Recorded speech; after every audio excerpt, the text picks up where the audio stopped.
Please be seated. Is the Lord among us or not? Yes. Thank you. Man, I love this place. That's the question. That is the question that the Israelites have, right?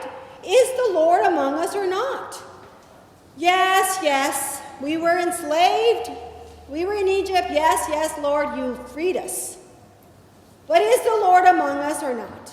Yes. All right, yes. All right, that's right that he did that. But then, we come out here and we had no meat and no bread. Is the Lord among us or not? Yes. Because the Lord fed us with meat and manna and bread. But now we have no water. Is the Lord among us or not? Yes. The Lord provided the water, right? And so time and time again, we ask this question. Yes, God was there when this happened, and I saw God then, and the Lord provided then. But what has the Lord done for me lately? Where is the Lord? Is the Lord among us or not? Yes. Amen. Amen. Part of the invitation today is to recognize that. You watch the news. You read the paper. You look at your bank account. You see the bills coming in from the news, in your inbox or in your mailbox, right? Is the Lord among us or not? Yes. Can we see the Lord's work at hand? How do we know that the Lord is among us? What do we see? What do we experience? How do we engage with one another? How do we encounter one another?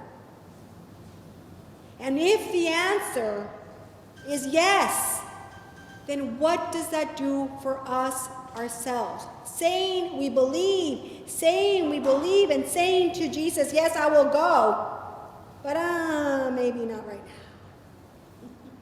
Yes, Jesus, I believe you are among me, but you know what? I need to forgive. Oh, but maybe not right now. I see some hurt and some pain, but maybe not right now. Is this recognition that the Lord is among us, is that helping us transform our lives? Try and transform who we are. Think about how we can engage one another differently. And I am ever so grateful for this community of faith that constantly makes me think about that, because you ask of that.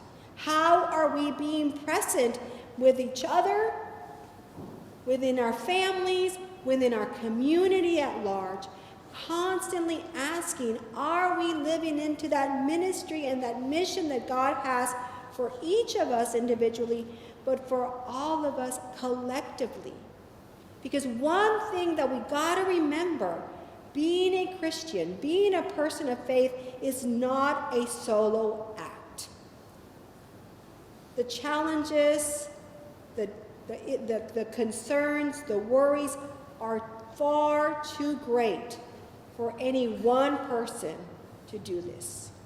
Our own desire and will to be better, to be more forgiving, to be more generous, to be more kind, is very difficult on our own. We need friends to point out to us, yes, the Lord is among us. Let's be grateful, and let's be generous, and let's be kind. We need friends among us to remind us of that when it seems bleak and dark.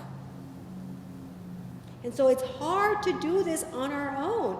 It's hard sometimes to see the blessings, to see the gifts. We haven't been in that parish hall for almost a year, and it probably will be a year before we come in that hall. And yet, none of that has stopped us. We continue to fellowship. We continue to live out the ministry. We continue to live out this mission. We were out of pocket during COVID, and here we are, regathered once again.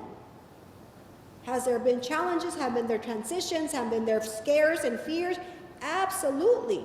But it is this community of faith that reminds us that God has been among us in the past, is in the present, and God will be with us in the future. And so the invitation we have is to think about, pray, look around, and see, is the Lord among us today? And look at that in our lives. And I'm guarantee the answer will be Yes. yes. And that affirmation of the Lord being present among us can help us re-ground ourselves, recommit ourselves, individually and collective, to take up that invitation that Jesus has for us, to go out, to love, to serve, to make God known, present in everybody's lives today and tomorrow and the day after that. Amen. Amen.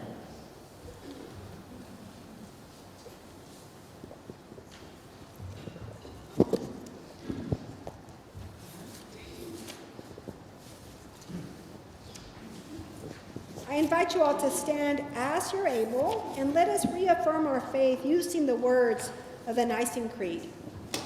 We believe in one